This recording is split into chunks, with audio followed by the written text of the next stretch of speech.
पर D dollarisation क्या है? अमेरिका ने डॉलर को कर दिया वेपनाइज। सन 2020 में अमेरिका ने ट्रिलियंस ऑफ डॉलर्स को एक साल में प्रिंट किया, और जब वो डॉलर को प्रिंट करता है तो उसका इफेक्ट दूसरे ममालिक पर आता है। डॉलर भी डिमांड एंड सप्लाई का मोहताज है। जब डिमांड एंड सप्लाई, डॉलर की डिमांड कम हो जाएगी तो डेफिनेटली उसकी सप्लाई पे फर्क पड़ेगा, और जिसकी चीज़ की डिमांड कम हो जाती है उसकी कीमत ऑटोमेटिकली गिरना शुरू हो जाती है। लोकल सतह पर पेमेंट्स के जरिए से डॉलर का वजूद कम से कम होता जा रहा है। Welcome to Think Talk today.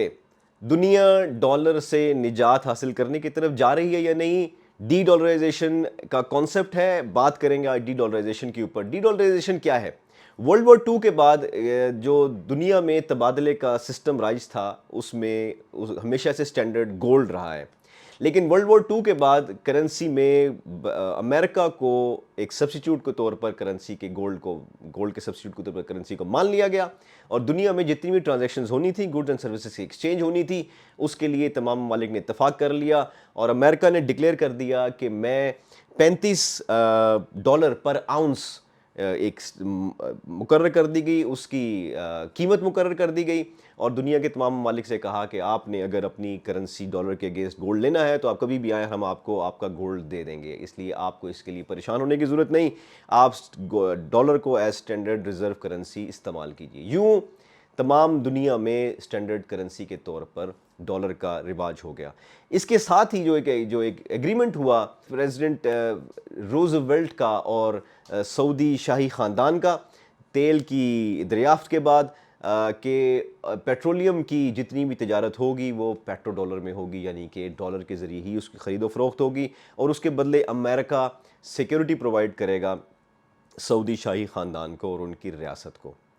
ये दो बहुत बड़ी डेवलपमेंट्स थीं, और इससे के बाद जो इससे बड़ी डेवलपमेंट हुई वो 1971 में हुई, जब अमेरिका ने ये तयन किया, ये अंदाज़ा लगाया कि दुनिया में कभी ऐसा नहीं होगा, हमारा सिस्टम इतना स्टेबल हो चुका है कि दुनिया में कभी ऐसा नहीं होगा कि लोग हमारे पास आएँ अपना गोल्ड लेके और ये कहें कि आप हमें डॉलर लेके आएँ और हमसे गोल्ड का तकाजा करें। इसलिए डॉलर को गोल्ड से डी लिंक कर दिया गया। अब डॉलर जो छपेगा उसके लिए गोल्ड उसके पीछे होना ज़रूरी नहीं है।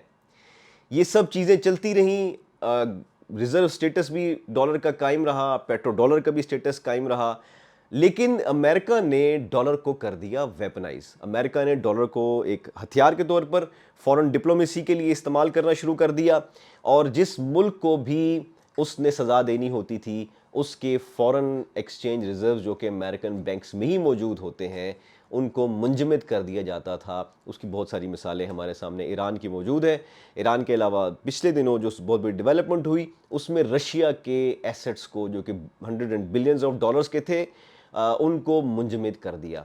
जब ये काम अमेरिका ने किया तो रशिया चूँकि उस वक्त यूक्रेन वॉर में दाखिल हो चुका था, और तमाम ममालिक को एक जवाज़ मिल गया कि अब वो सोचे कि इंटरनेशनल जो पेमेंट्स हैं उनके लिए हम डॉलर और अमेरिका के ऊपर किस हद तक रिलाय कर सकते हैं। क्या इसका ये मतलब है कि जब भी अमेरिका के ताल्लुकात या मफादात को ठेस पहुंचेगी वो डॉलर को बतौर हथियार इस्तेमाल करेगा, तो हमें इसी सिस्टम में रहना है या हमें जाना है डी डॉलराइजेशन की तरफ और नई करेंसी को वजूद बख्शना है?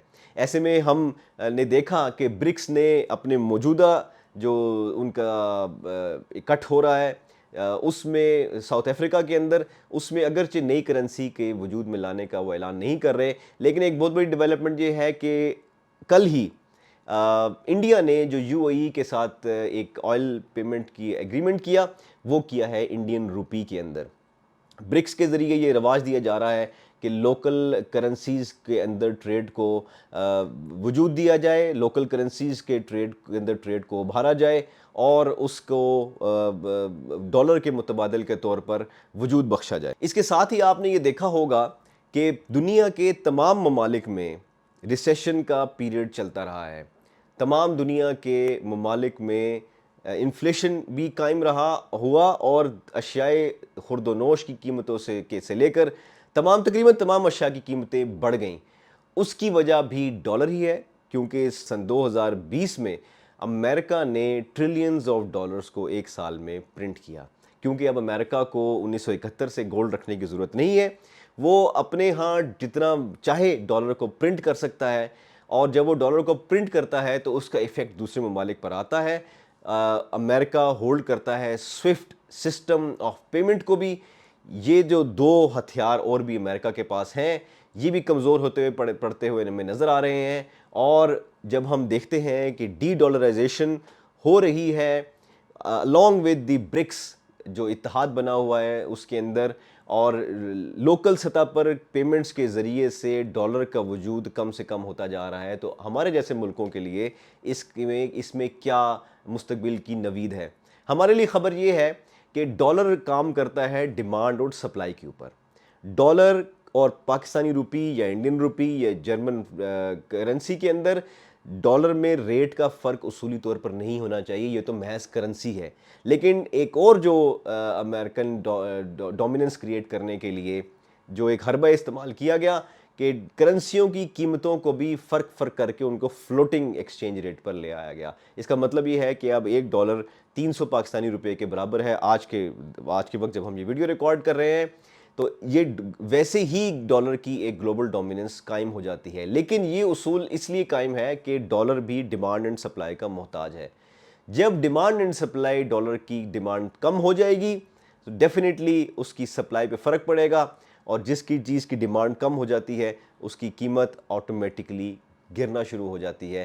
لیکن یہ تو ابھی فیوچر کی دیکھنے کی بات ہے کہ کیا واقعی ڈالر کی قیمت، اور ہم پاکستانی جو کہ 300 روپے میں ایک ڈالر خریدنے کا سوچ رہے ہیں اور اپنی مہنگائی کو رونا رو رہے ہیں، اور اس کے ساتھ پیٹرولیم کی قیمتیں بھی بڑھتی چلی جا رہی ہیں، کیا ہمارے لیے اس کے اندر کوئی اچھی خبر ہے یا نہیں؟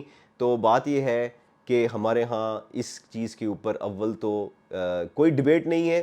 ہمارا پاکستان نہ برکس میں کہیں نظر آ رہا ہے، نہ ڈی ڈالرائزیشن ایفرٹ میں اس کا کوئی کردار نظر آ رہا ہے، نہ ہمارے میڈیا پر اس میں کسی قسم کی ڈسکشن ہو رہی ہے۔ اٹس ہائی ٹائم کہ ہم یہ دیکھیں کہ دنیا کن تبدیلیوں سے دوچار ہے، اور اس تبدیلیوں کے اندر اگر ہمارا کردار نہیں ہے تو فیوچر کے لیے پلاننگ ہم ابھی سے ضرور کریں۔ Thank you for watching think talk today.